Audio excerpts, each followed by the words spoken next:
Mel Kiper came out with his quarterback big board, and I thought it was interesting. So I'll relay some of my thoughts as well as what it means for Jayden Daniels. Will Levis is still number one. Man, I don't know that I get it. I think I'm in the same boat as just about everybody. Kiper loves him.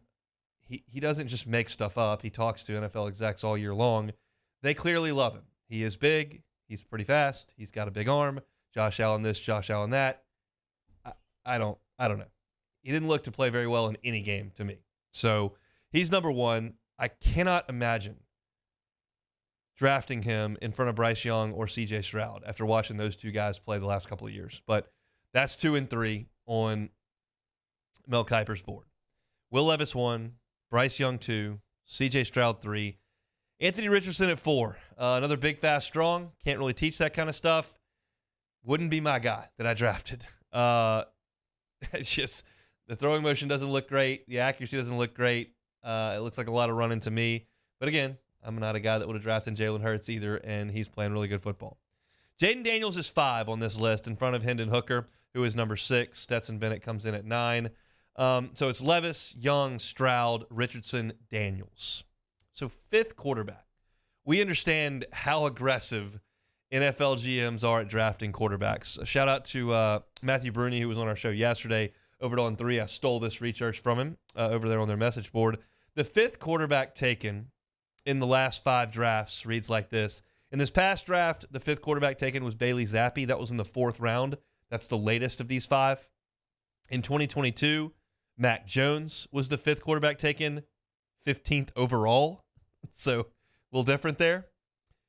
Jalen Hurts in 2020 was the 5th quarterback taken. He was a 2nd-round pick. Will Grier was the 5th quarterback taken in the 2019 draft. He was a 3rd-rounder, taken 100th overall. And in 2018, Lamar Jackson was the 5th quarterback taken. He was the 32nd pick. So you had Zappi in the 4th, Mac Jones in the 1st, Jalen Hurts in the 2nd, Will Grier in the 3rd, Lamar Jackson in the 1st. You're looking at worst case scenario somewhere in the 4th round. I think more likely somewhere in the 2nd to 3rd round for Jayden Daniels. That's less based on what we saw as an LSU Tiger and more based on the absolute land rush to go get quarterbacks in the draft. So if you're looking at Jayden Daniels, you say, okay, I could be a 2nd or 3rd round pick. What do you think about that? I think it sounds attractive.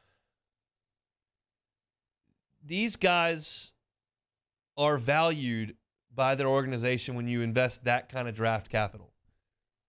It's not like a 6th or 7th rounder that a couple of weeks into camp may be catching a flight out of town.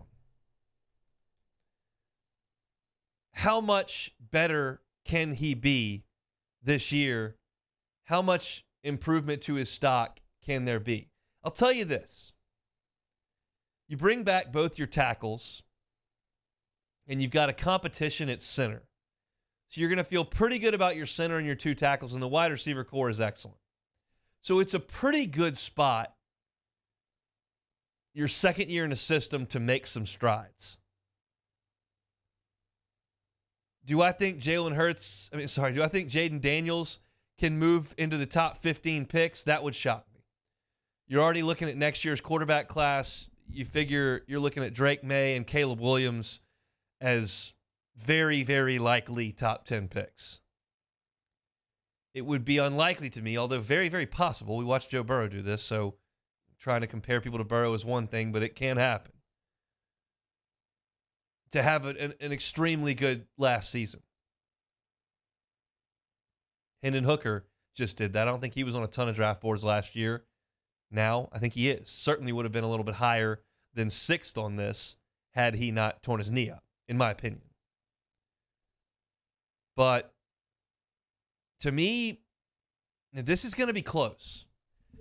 I don't pretend to have any inside sources. I don't pretend to have talked to Jayden Daniels. I don't know what his decision's going to be. But I think there's one to be made. And then you start to worry about time frame. I don't know what the injury does to that. I don't know what the injury does to the bowl game. And we've already seen that Will Levis is not going to play in his bowl game.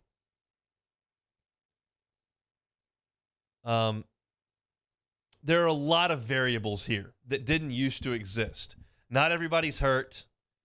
Not everybody can opt out. They didn't 5-10 years ago. And there was no NIL. And I don't know what Jayden makes here. And if it's worth sticking around for another year, maybe you inflate that a little bit. And I don't know that maybe if we're just throwing out scenarios, maybe Jayden's too banged up to risk his ankle in this game against Purdue, and Nussmeier goes out there and throws for 363 and 5 touchdowns. I don't know. Then what? But Kiper is not making stuff up. Like I said, he gets this sourced from organizations. And they might not tell him everything, but he does speak to enough people to understand Jayden Daniels is thought of as a reasonably high pick in this draft.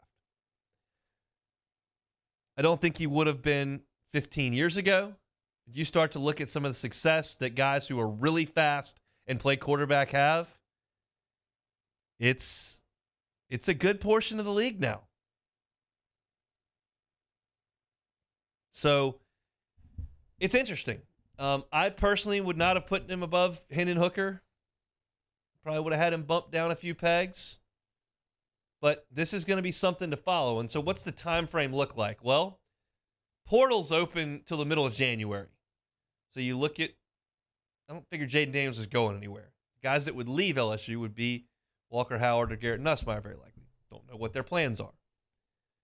But you got the bowl game, you got the portal, and you got an opportunity to declare. I feel like the structure of the organization at LSU is such that LSU will be prepared for this decision no matter what it is. I believe that Brian Kelly will sit down with almost all his players, maybe all of them, maybe all the players, but certainly these 3 quarterbacks, and say, hey, what do you think? What is your plan? What do you need? What information can I give you? And what information can you give me about the decision that you're going to make over the next 40 days? And so while I won't know, and you, the listener, won't know, and Joe with the Twitter profile won't know, and everybody at your Christmas dinner who's talking about next football season may not know, I believe the lines of communication, the organization and the structure over there in the football ops building will have the information necessary to put LSU in the best position moving into spring football.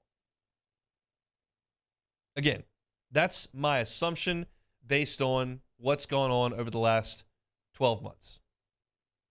I think it's fair to believe that Jayden Daniels will talk to Brian Kelly, that Garrett Nussmeier will talk to Brian Kelly, and that Walker Howard will talk to Brian Kelly. Because right now, as you sit here, you feel very comfortable with the quarterback situation. It can change like that. So fast.